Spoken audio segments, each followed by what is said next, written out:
episode of our late night show, Treaties for Dummies. Thank you so much for choosing us. We are your hosts. I am Gloria. And I am Luz. It's always a pleasure to be here. Good evening to all of our spectators. We hope you enjoy today's program. And tell me, Gloria, what topic will we discuss today? Today, our topic will be the USMCA, a new trilateral trade treaty agreed a few weeks ago by the US, Mexico, and Canada.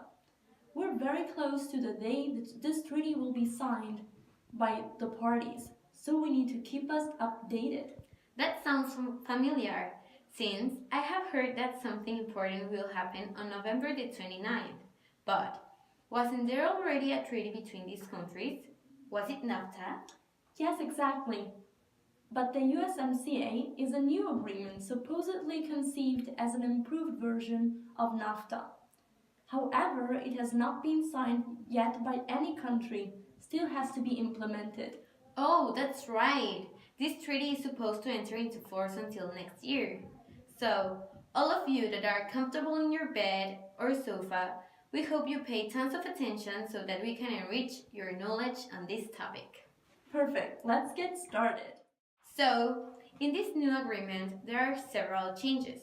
They added many chapters that were not included in NAFTA, which treat different topics. For example, labor, environment, small and medium-sized enterprises, competitiveness, anti-corruption, and good regulatory practices.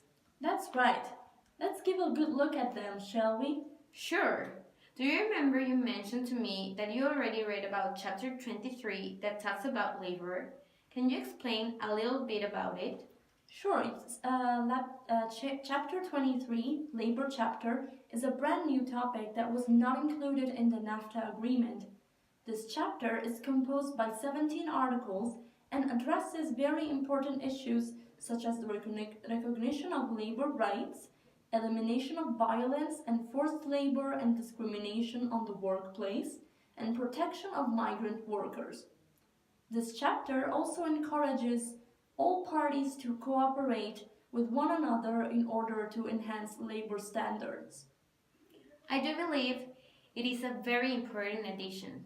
Labor is such an important topic for all the party member citizens. And now, Gloria, let's hear what Lily, our expert, can tell us about Chapter 24, Environment. Okay, thank you. I'm going to talk about Chapter 24, that is about environmental matters. Okay, it includes core obligations such as to not derogate environmental laws, to encourage trade or investment, also to enforce environmental laws. It prohibits to Canada the shark finning and recognizes the important role of the indigenous people in each country. Okay? In addition to that, it integrates public commissions to enforce environmental matters in the new North America Agreement on Environmental Corporations. Okay, each party also is going to combat illegal wildlife trade, illegal logging, and illegal and unreported fishing. Okay, this is everything about Chapter 24 about environmental matters, and thank you so much. Thank you, Lily. Now let's get in touch with our new expert, Cesar, who will enlighten us about the issues addressed in Chapter 25 and 26, small and medium-sized enterprises and competitiveness.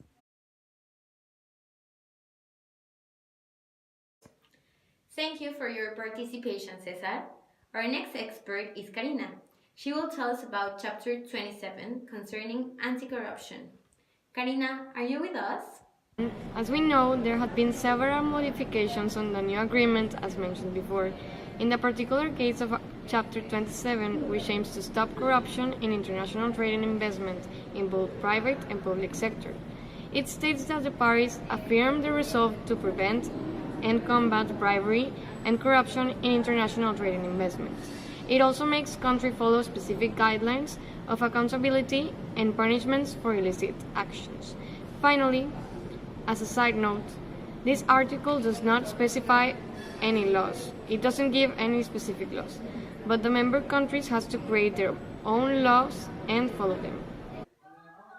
Thank you for your participation, Karina. It was really appreciated. Luz, I remember you told me you knew something about Chapter 28 concerning good regulatory practices. Can you explain to us what it addresses? Yes, of course. So Chapter 28, which talks about good regulatory practices, as you mentioned already, is a new addition, as all of the chapters explained before. It determines the specific obligations agreed for the parties regarding to practices relating to the planning, design, issuance, implementation, and review of the partners' respective regulations. This chapter is made up by 20 articles and 1 annex, and each party shall publish annually a list of regulations that it reasonably expects within the following 12 months to adopt or propose to adopt. Thank you, Luz. And this will be all for today. See you tomorrow at the same time, same channel. Good night. Bye!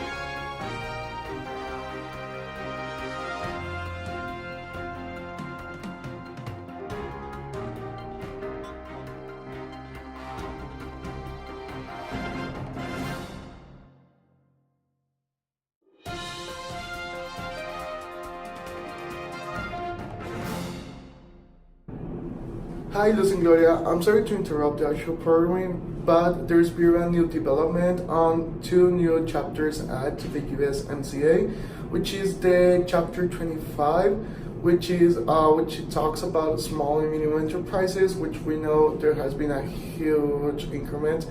Right now, just in the US, there are only about 28.8 million enterprises of small and medium category, which states about 99% of the total enterprises of the US. Same as for Mexico, which accounts over 4 million small and medium enterprises, which is the 98% of the total enterprises of the country. Over the last years, there's been a huge development on this category of enterprises, which has led to the governments to fulfill a whole new chapter, which wasn't in the previous NAFTA. Another chapter that we have been confirmed that's been added is the Chapter 26, which talks about competitiveness, and which basically creates the North American Competitiveness Committee.